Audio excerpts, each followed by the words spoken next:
കാറ്റത്തി കിളിക്കുള്ള ഇന്നത്തെ കഥയിലേക്ക് എല്ലാവർക്കും സ്വാഗതം. അങ്ങനെ നമ്മുടെ നിധിയുടെ അച്ഛനാണെങ്കിലും നിധിയെ തിരക്കിയാണെങ്കിലും നമ്മൾ സുഭാഷിൻ്റെയൊക്കെ വീട്ടിലൊക്കെ വരുന്നുണ്ട് കേട്ടോ. അപ്പോഴത്തേക്കാണെങ്കിൽ ഒരു കടയിൽ നിർത്തിയിട്ട് ഒരാൾക്ക് ചോദിക്കുന്നുണ്ട് കേട്ടോ. അപ്പോഴത്തേക്ക് നമ്മൾ കിളിക്കൂട് വീട് എവിടെയാണെന്നൊക്കെ ചോദിക്കുന്നുണ്ട്. ആ സമയത്താണെങ്കിലും അവിടെ അയാൾ വിളിച്ച് പറയുന്നുണ്ട് സുഭാഷ് അവിടെ നിൽക്കുന്നുണ്ടായിരുന്നു. അപ്പോൾ സുഭാഷ് എന്ത് പറയുന്നുണ്ട്, സുഭാഷ് നിങ്ങളെ വീട് തിരക്കി വന്നതാണെന്നൊക്കെ പറയുന്നുണ്ട്. അങ്ങനെ നമ്മൾ നിധിയുടെ അച്ഛനെ നമ്മൾ സുഭാഷിനെ അറിയത്തൊന്നുമില്ലല്ലോ. അങ്ങനെ നമ്മൾ നിധിയുടെ അച്ഛൻ തന്നെ പറഞ്ഞ് പരിചയപ്പെടുത്തി കൊടുക്കുന്നുണ്ട്, ഞാൻ നിധിയുടെ അച്ഛനാണെന്നൊക്കെ. സുഭാഷിൻ്റെ അടുത്തുകൂടെ കാറിൽ കയറാൻ പറയുന്നുണ്ട് കേട്ടോ. അങ്ങനെ നമ്മൾ സുഭാഷിനോട് കാറിൽ കയറിയിട്ടാണെങ്കിൽ അവർ നേരെ വീട്ടിലോട്ട് വരുന്നുണ്ട്. വരുന്ന സമയത്താണെങ്കിൽ നമ്മൾ ഭാസ്കരനാണെങ്കിൽ അവിടെ ഫ്രണ്ടിലിരുന്നാണെങ്കിൽ ബ്രാൻഡി കുപ്പിയൊക്കെ ഇങ്ങനെ അടുക്കി വെച്ചിട്ടൊക്കെ ഇരുന്ന് എണ്ണിക്കൊണ്ടൊക്കെ ഇരിക്കും കേട്ടോ. അപ്പോഴത്തേക്കാണ് നമ്മൾ സുഭാഷ് വന്ന് പറയുന്നുണ്ട്, അച്ഛൻ ഇതൊക്കെ ഒന്ന് എടുത്ത് മാറ്റേ, വീട്ടിൽ വരുന്ന ആൾക്കാർ വരുമ്പോഴാണ് ഇതൊക്കെ ഇവിടെ വെച്ചുകൊണ്ടിരിക്കുന്നതെന്നൊക്കെ ചോദിക്കുന്നുണ്ട് കേട്ടോ. അപ്പോഴത്തേക്കും നമ്മുടെ ഭാസ്കരൻ ചോദിക്കുന്നുണ്ട്, അതിന് വേണ്ടി ഇപ്പോൾ ഇത്ര വലിയ വിരുന്നുകാർ ആരാ അവിടെ വരാനെന്നൊക്കെ ചോദിക്കുമ്പോൾ പറയുന്നുണ്ട് നിധിയുടെ അച്ഛനാണെന്നൊക്കെ. സുഭാഷാണല്ലോ നിധിയെ മോളെ നിധിയെ ഓടി വാന്നൊക്കെ പറഞ്ഞ് വിളിക്കുകയൊക്കെ ചെയ്യുന്നുണ്ട് കേട്ടോ. അപ്പോഴത്തേക്കും നമ്മൾ സുഭാഷ് പറയുന്നുണ്ട്, ഞാനാണെങ്കിൽ സാറിൻ്റെ ഫ്രണ്ടിൽ കയറി നിൽക്കുക. അപ്പോഴത്തേക്കും നമ്മൾ നിധിക്കൊരു സർപ്രൈസ് ആയിക്കോട്ടെ എന്നൊക്കെ പറയുന്നുണ്ട് കേട്ടോ. ആ സമയത്ത് നമ്മൾ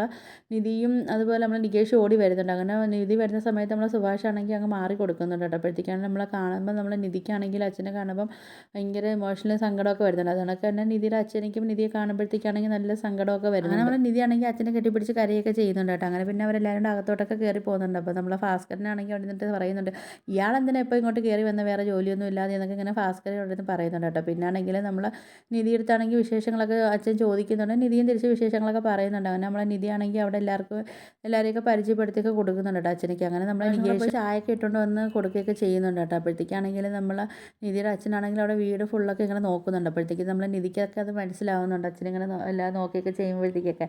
അങ്ങനെ പിന്നെ നമ്മൾ സുഭാഷാണെങ്കിൽ ചോദിക്കുന്നുണ്ട് നിധിയുടെ മോളെ അച്ഛൻ ചോറിനാൻ കാണുമോ എന്നൊക്കെ ചോദിക്കുന്നു. ആ സമയത്ത് രാജീവൻ പറയുന്നുണ്ട്, അത് എൻ്റെ അടുത്ത് തന്നെ നേരിട്ട് ചോദിച്ചാൽ പോരെ, എന്തായാലും ഞാൻ ഉച്ചയ്ക്ക് ഫുഡൊക്കെ കഴിച്ചിട്ട് ഞാൻ ഇവിടുന്ന് പോകുന്നുള്ളൂ എന്നൊക്കെ പറയുന്നുണ്ട്. അങ്ങനെ പിന്നെ അവിടെ ഇരുന്നിട്ടൊക്കെ അങ്ങ് രാത്രി ആവുന്നുണ്ട്. പിന്നെ നമ്മളെ നിധിയാണെങ്കിലും അച്ഛനും കൂടെ ആണെങ്കിലും പുറത്തൊക്കെ ഇറങ്ങി നടക്കുകയൊക്കെ ചെയ്യുന്നുണ്ട് കേട്ടോ. അപ്പോഴത്തേക്ക് നമ്മൾ രാജീവൻ ചോദിക്കുന്നുണ്ട്, മോളെ നീ ഇത്രയും ആണുങ്ങളുള്ള വീട്ടിൽ എങ്ങനെയാണ് നീ ഒറ്റയ്ക്ക് കഴിയുന്നതെന്നൊക്കെ ചോദിക്കുമ്പോഴത്തേക്ക് നിധി പറയുന്നത്, അതൊന്നും കുഴപ്പമില്ല അച്ഛൻ, ഇവിടെ ഉള്ളവർക്കെല്ലാം നല്ല സ്നേഹവും കാര്യങ്ങളാണെന്നൊക്കെ പറയുന്നുണ്ട്. അതുകൊണ്ട് എനിക്കാണെങ്കിൽ ഒറ്റപ്പെടലൊന്നും ഫീൽ ചെയ്യുന്നില്ല എന്നൊക്കെ നമ്മൾ നിധിയാണെങ്കിൽ പറയുകയൊക്കെ ചെയ്യുന്നുണ്ട്. അപ്പോഴത്തേക്ക് രാജീവൻ പറയുന്നുണ്ട്, എന്തായാലും മോളെ ഈ വീട്ടിൽ സ്ത്രീകൾ പോലും ഇല്ലല്ലോ എന്നൊക്കെ അങ്ങനെ പറയുന്നുണ്ട് കേട്ടോ. നീ ആണെങ്കിൽ ഇത്രയ്ക്കും വലിയ സൗകര്യത്തിൽ ജീവിച്ചതാണ്, നീ എങ്ങനെ ഇവിടെ ഇടിഞ്ഞു പൊളിഞ്ഞ് കിടക്കുന്ന വീട്ടിലൊക്കെ നീ താമസിക്കുന്നതെന്നൊക്കെ ഇങ്ങനെ രാജീവൻ ചോദിക്കുന്നുണ്ട് കേട്ടോ. അങ്ങനെ നമ്മൾ ഭാസ്കരനാണെങ്കിൽ അവിടെ നിന്ന് ഇങ്ങനെ പാട്ട് പാടുകയൊക്കെ ചെയ്തപ്പം പിന്നെ നമ്മൾ നിധി അങ്ങ് അകത്തോട്ടൊക്കെ കയറി പോകുന്നുണ്ട് കേട്ടോ, രണ്ടുപേരും കൂടെ അച്ഛനും കൂടെ ആയിട്ട്.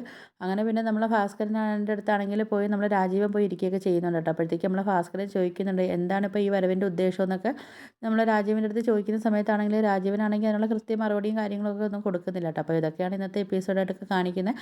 നിങ്ങൾക്ക് വീഡിയോസൊക്കെ ഇഷ്ടപ്പെടുകയാണെങ്കിൽ ഒന്ന് ലൈക്ക് ചെയ്ത് ഷെയർ ചെയ്ത് സബ്സ്ക്രൈബ് ചെയ്ത് ബെല്ലൈക്കൺ എനേബിൾ ചെയ്ത് ഒന്ന് സപ്പോർട്ട് ചെയ്യണേ.